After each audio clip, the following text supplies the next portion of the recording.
Yo, what's up? It's me, Cosmic Dev, and I'm doing a video essay. I've wanted to do one of these for a while now, but I just never got around to doing it because I didn't really have a super interesting topic, but I've got a few of them now. The game I decided to talk about today was Chicory, A Colorful Tale, and a really short TLDR version of the story. An artist and their janitor learn to overcome the societal pressures, self-doubt, and multiple mental health problems that come with both of them being deemed as wielders, which basically gives them the duty of not only painting the world but also juggling other people's problems on top of a lot of other things. I know this is a bit of a weird thing to talk about, but I think this game handles its NPCs really well. They have well-rounded range of opinions and thoughts, and it really gives nuanced view of the main conflict of the story. The side quests throughout are well designed and really show the importance of being a wielder to many people. And the NPCs throughout the game, most of them, some of them aren't, but a lot of them have little character arcs or plot threads you can follow throughout the game, which I think makes the world feel more dynamic. Now, as stated before, one of the main conflicts and themes throughout the story is the societal pressures put on the wielders. The game's NPCs naturally have to show what that looks like, and it's a very nuanced view that shows the different types of scrutiny that the wielders are put under. Distaste, jealousy, passive aggressiveness, all shown. But there are also a large amount of people who have great faith in the wielder and put a lot of trust and admiration in them, especially Peppermint. I love Peppermint and the goofy sounds they make. This multi-sided view not only helps to depict all the negativity and just general BS the wielders have to put up with, but also the fear of letting down all the people that are looking up to them. During the conversation, it's implied that Chicory's supporters also contribute to her not wanting to lose this idolization that the way people saw her, and she was just scared of being her real self and being able to make mistakes.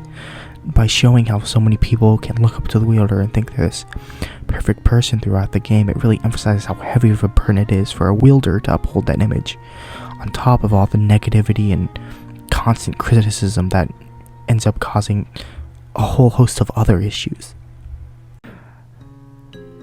I'd also like to mention Radish from the Art Academy. She's constantly criticizing Pizza when they first become wielder.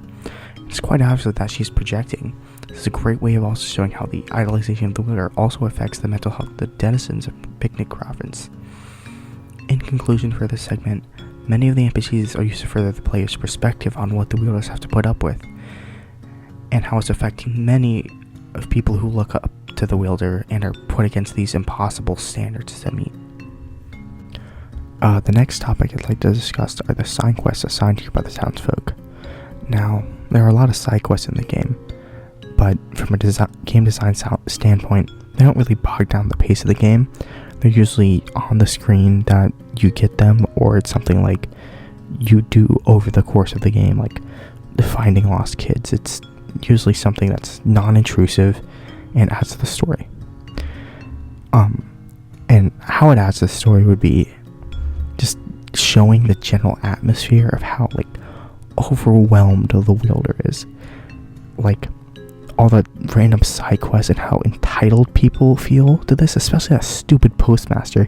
He was such a dick when he was assigning you the quest, and I just didn't do it until after I beat the game because I hated him. The postmaster quite literally just calls you a public servant and blames you for the mail not going out. A lot of these quests really set up how just rude people are, or rude people can be to the wielder at times. But on the other hand, there are people who do genuinely appreciate the wielder's help. Hummus, I love Hummus. I love that side quest. It was probably one of my favorite examples of how well this game does a side quest. It's simple, it doesn't take too long to do, it's not intrusive.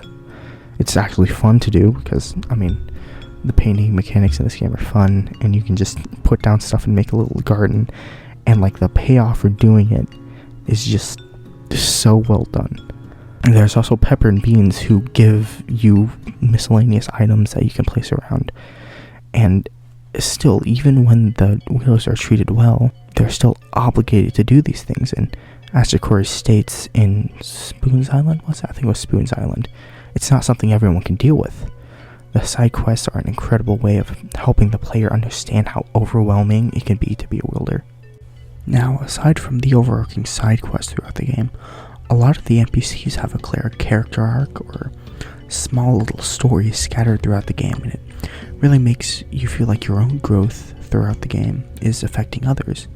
My favorite NPC, Macaroon, for instance, he starts the game trying to put up like a tough guy persona, but as the game goes on, he still admits that like he's bi, and by the end he realizes he's more than just a tough guy. It sort of mirrors Pizza and Chicory's own journey of learning not to let expectations shape who they are. Pickle is another example. It's shown that he's extremely socially inept in the letter to Onion. He even wants to brush to himself to try to make himself more interesting, rather than being himself. These small subplots act as a reflection of the main conflict and just the main problems with how the wielder ideology is affecting everyone in the Picnic Province, as well as the main characters. All in all, the wide spectrum of people shown around Picnic Province, the incredibly well-written, well-implemented side quests, and all the small little character arcs and details sprinkled across the game make the people of Picnic Province feel alive and affected by the events of the story. With how societal expectations are integral to the game's main themes, the developers did an excellent job creating a believable world that is both affecting you and is affected by what you and the previous wielders have done. This game, genuinely, just for a second, this game is amazing. I highly recommend you go play it. If you haven't already, then there might have been like some mild spoilers. Hopefully I remember to put a warning in during editing. It's great. It taught me about growth, being true to yourself, learning to ignore people, and one of the most important things.